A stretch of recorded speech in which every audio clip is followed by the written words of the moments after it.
Flash back 2021 ഞാൻ announce ചെയ്ത സിനിമയുടെ ഫേസ്ബുക്ക് പോസ്റ്റാണത്. ഇത് ഞാൻ മാത്രമല്ല, നിങ്ങൾക്ക് ജയസൂര്യയുടെ ബോളിലും ചിലപ്പോൾ ഉണ്ടാവും. ദി നെക്സ്റ്റ് ഡേ ജയസൂര്യയായിട്ട് ഞങ്ങളിപ്പോൾ സംസാരിച്ചു.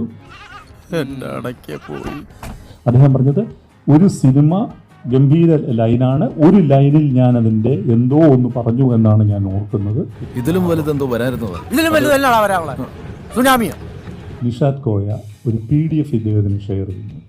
അത് ഇന്ന് ഞങ്ങൾ വെരിഫൈ ചെയ്തിട്ടുണ്ട്. ആ PDF ഡൗൺലോഡ് ചെയ്യപ്പെട്ടിട്ടില്ല. ആണോ? ഭയങ്കര.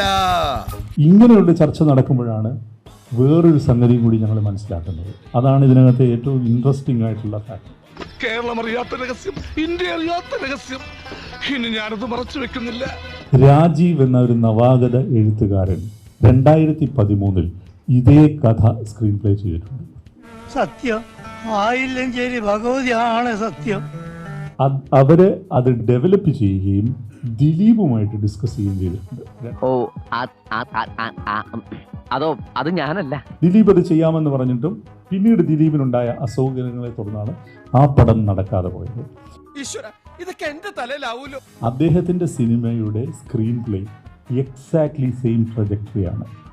അവർ ഹാജരാക്കിയ അതേ കൺഫെഷൻ തന്നെയാണ് 6 മാസങ്ങൾക്ക് മുമ്പ് പബ്ലിഷ് ചെയ്ത ദൃശ്യം എന്ന ഈ നോവലിലുള്ളത്.